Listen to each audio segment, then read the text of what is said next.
Hello and welcome to Crafting with Jane. Today we're going to have a bit of fun doing a tag. It could be for a card base, it could be for a background. I'm just going to do the start of the front cover for a tag, and I'm using indigo blue paints. Now these are acrylic paints, and these are ones that are just about to retire. So if they are something that you would like, then I would suggest that you go across to their website. I will put a link, and get them as quickly as you can, because they won't be around for very long. These are metallic ones, but they do literally maybe 100 different types of acrylic paint, so whatever colours you like, you can get them quite easily. And I'm literally just going to add a little bit of water first, but I'm doing it on straight cardstock, so we don't need to have too much water. And I'm literally just going to do a bit of painting in like this.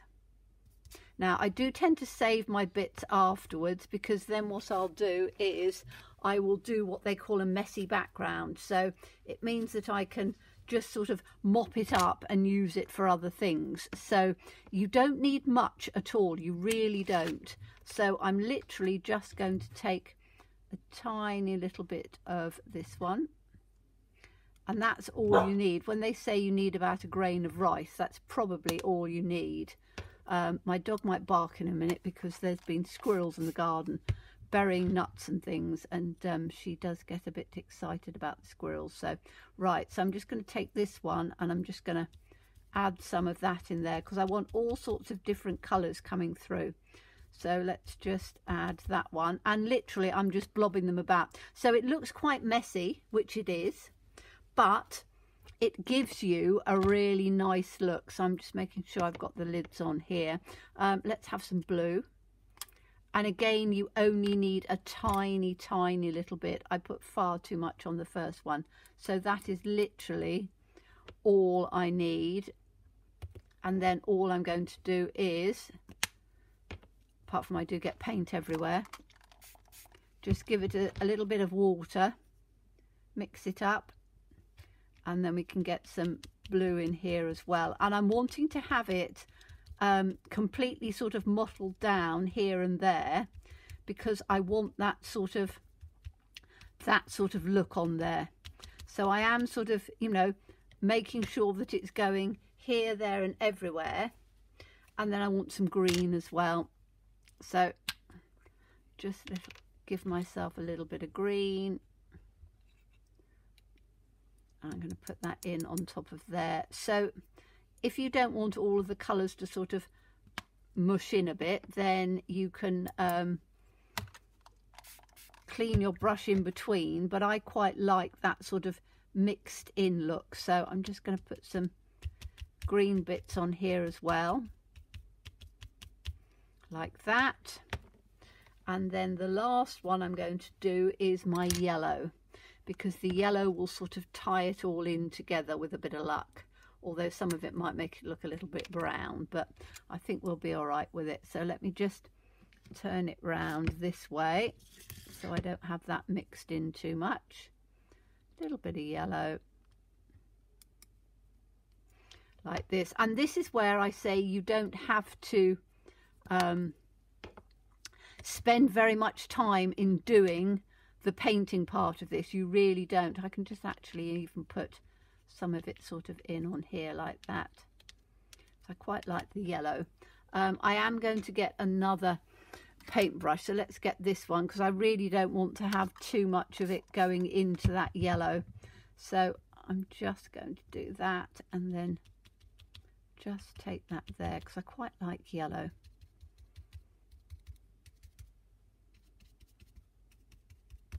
Okay, now I'm just going to dry it very quickly. And I have got a water brush, so I'm just drying this down so I can then put some more colour on top. because I literally just want a little bit more of the yellow in on top, because the yellow is quite nice at just sort of blending things in a bit. So I can just take it so it's not quite so blobby in there. Can you see how that's sort of coming across like that? And I think that's probably quite good. I might just have a little bit more of this red down in on here so it comes a bit sort of purpley. So I'm trying to get a little bit more sort of streaky lines because it's quite shiny. You can sort of get bits in so it comes in sort of, can you see where I've just got some bits that haven't gone through quite as much? And this is where you can just sort of start, can you see on here how it's starting to come through quite nicely like that. And I'm just going to take the yellow in again and do a couple of bits like that with the yellow. And I'm going to take the green because yellow and green will still give me a green, and I'm just going to take a little bit up like that. Okay, that's fine. So I've got a complete mishmash of colours on there, and you might think, golly, that looks a bit of a mess, which it does, but it doesn't matter because that's what we want to do. I'm just going to take all of this off. I need to wash this cloth anyway. And I'm just going to put this one in my little pot of water, which I always keep on the side so I can stick my brushes in straight away like that, and I can stick that in as well. Okay, so the next thing is stencils. Now these are fabulous stencils. I'm just going to dry this while I'm talking. They are tag stencils. They came with the Tag Your It kit from Indigo Blue, which I know quite a few of you have already got. They've literally, it's sold out I think 3 times so far, and they've kept making a few more because they know how much everybody likes them. And there's all sorts of different shapes, so there's several of them. There's 4 of them. I've got the square one in the wash at the moment, but there's sort of circulars, and this sort of round eyeglass pattern. So as I say, great fun. And what I'm going to do is I'm going to lay that across. I've got some black acrylic paint, which is, I think it's a Pebeo one. I've had it a long time. I've only got a little bit left on it, but that's fine. And then I just want a sponge dauber because I want to, so let me get a clean one. I do wash my sponge daubers when I've used them with acrylic paint. That's why they're quite a funny colour. And all I'm going to do is I'm going to just blob some of this over on the top. Let me just get it down. I really haven't got very much of this left, but I don't need much. That's probably about it. That's probably all I need. So all I'm going to do is I'm just going to load my sponge dauber up, hold this in on here, and I'm just going over this stencil all the way across, picking up some paint as I go. And you want pouncing motion, so you want up and down, up and down, up and down. You don't want side to side, because you want to get all of that stencil down in onto the tag base, card base, whatever you're doing it with. Now you can even do a great big huge sheet if you do journal making and things, because you can position it one after the other. So it's a great size, and it's also something that is really good for just making something that's different. And because I'm using black, I wanted to use the black because the black is going to go over the messy background that we've created. And as I say, you can do the background however you want. You can do it, you know, more uniform. You can, I'll show you one that I did a little while ago that gave me the inspiration for doing this one. I thought, yes, I've done this before and it was a nice idea. And it's like everything, I try and bring you videos which have different ideas and appeal to different people. So hopefully I've got over 1,000 videos. Well, I always say over 1,000 now. There's probably quite a few more over 1,000. But, you know, there's probably something for everybody in there. And I know that, you know, some of my older videos at Christmas time come up to the front because people go back there and look at the ideas and take them out. So, you know, there's an awful lot in there for you to have a look at. So now I'm just making sure that I've covered it all, which I have. So now I just need to take it off, and we've got this lovely sort of pattern on the back of it. Now I'm literally just going to stick these straight into water because I don't want them to get mucky. So give me 2 seconds and I will be straight back while I just put them in the sink.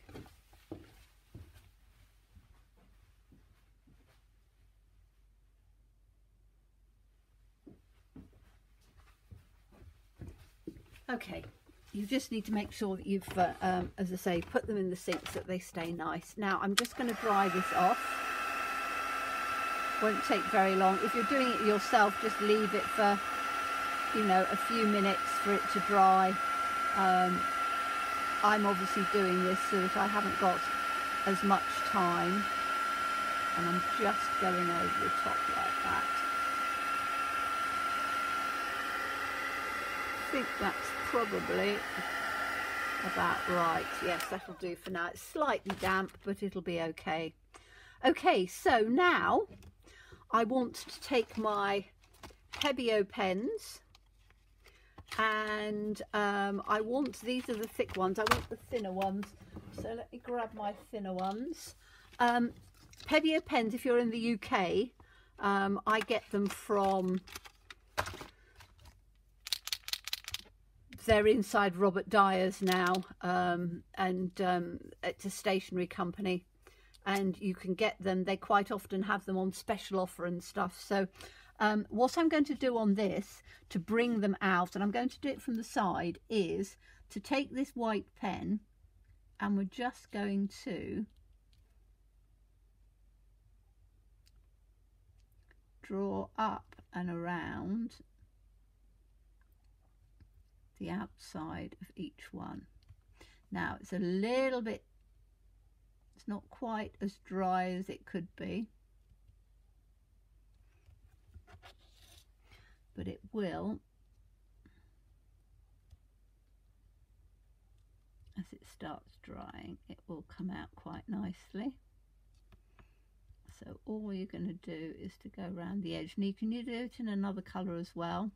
If you haven't got Pebeo, if you've got Sakura pens, any of the white gel pens would work. And you're just going to go around the side and just go over it like this.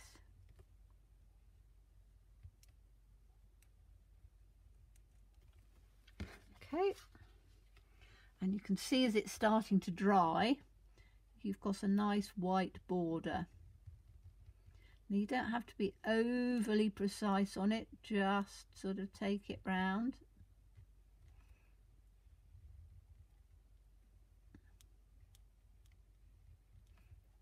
You just need to trust yourself to just keep going around each time, because the more shaky you are, as it were, the worse it comes out, if you see what I mean. You really need to be quite, like I'm doing it, and it doesn't matter if I've gone over a little bit or not. It's just a matter that your strokes are quite firm, you know, quite straight. So if you get it and it's not quite as straight as it should be, don't worry too much, but try to do it almost as fast as I'm doing it, so that then you don't get yourself caught in doing it too slowly. Right, I'm just going to give this a little bit of a clean up. There we are, because it does get a little bit black from there because I haven't left it to dry for quite as long as I should have done. If you leave it to dry completely, then it's a lot easier to do, because it's not going to be picking up, whereas I haven't. We've only just done it, as you know, so it'll take a little while to dry, which is why it's coming up more sort of grey than it is pure white, but that should be fine. Let me just see if I can clean this up a bit. Better. And it still will come out fairly or whiter than you would have imagined, so I'm just doing it round on here.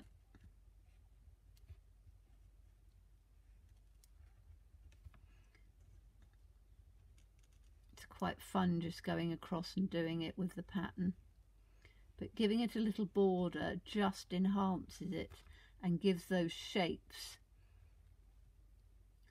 a nicer look to them. So where have I come down to on here?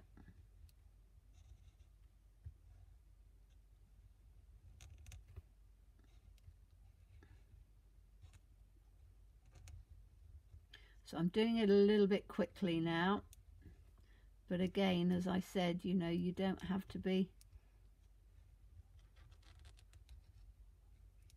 overly precise on it. All you're doing is trying to get a little bit of extra definition out of it. Now I just want to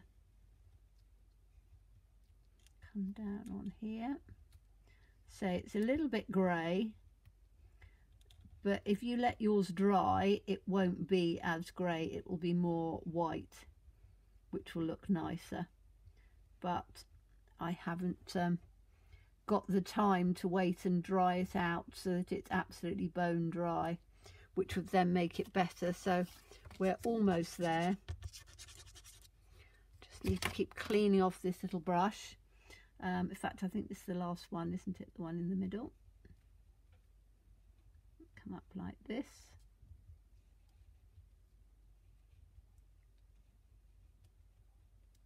Like that. Okay, so I think that's, I say, apart from me having to clean it up afterwards, so it comes out nicely, we now have, and as you can see as it's drying, you've got a really rather nice, if I do it on there, can you see how it's coming out? And you've got a really rather nice sort of looking tag out of it. Now I am going to take this, which is the other white, so this is the thicker one, and I want to now go around the edges of this so that I then have the white coming through on there. Or I could do it with the black actually. Have I got my black out? I have. So I've got the white in on there, so I'm going to have the black round the edge, I think, because I think that that will work nicely, because you want something that will edge it so that the whole tag looks uniform. It is still a little damp though, so black will work fine. The white would probably end up looking a bit grey, but it gives you a nice finish on there.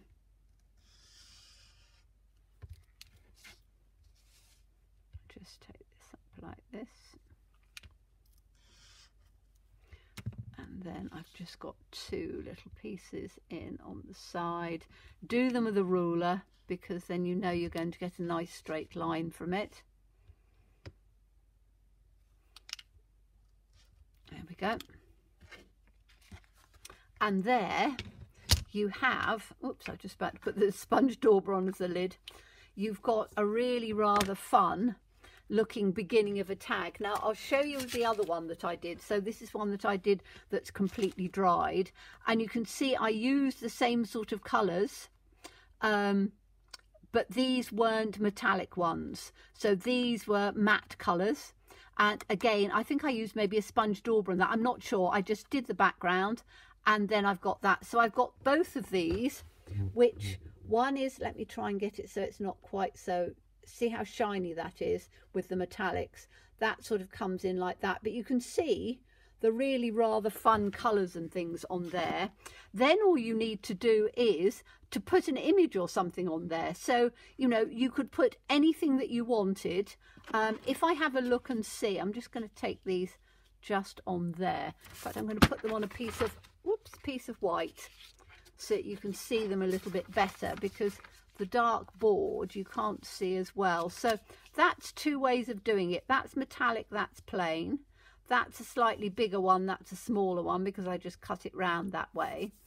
And then all you need to do is to get a focal image. Now we have, and I'm going to show you these because these are absolutely beautiful. If you're into that, I'll not get them out. If you're into that vintage look, and you like doing sort of vintage things, or you like sort of people and things, there's these two paper pads or paper books that have come out, and one of them has hopefully you can put almost like a pre-order in, because there has always been men of science, but for the first time ever we have a book that's ladies of science. So you very rarely get ladies of science, because obviously they weren't around, you know, women weren't like that, and you know, they're literally they're not real people of science, as you can imagine. They're just images that have been made to look vintage with glasses and things added, and they're just quite fun, aren't they? But look at the great science pieces that you can cut out from the back, or you can take these out. So, you know, again, if you took one of these images, I think she's lovely. There's a lovely one at the back, which is the one that I like the best. She looks so startled. Here we go, look at her. If you were doing like a Halloween or a mad scientist type thing, the expression on her face is just stunning. But if you wanted to take an image from here and just cut it out and put it in, you could. These are the men. So again, you know, you've got these lovely sort of old characters. You've got stamps and things in there. But again, if you wanted to just cut out one of these and just put them on there to give it a vintage look, you could do. So lots of different ideas. I'm not going to do any more with it for now, because I try and make some of these sort of bases and then keep them for inspiration when I just need to put something on there, and this needs to dry out a bit more. But I hope you enjoyed that idea, using these stencils from Tag Your It Kit. I will put a link down below if I remember. But you can always just go through to indigoblue.com and you will see all of the shop and all of those things like that. But I hope you found that fun, slightly different. As always, please stay safe and well, please be kind, and look forward to seeing you again soon. Bye bye.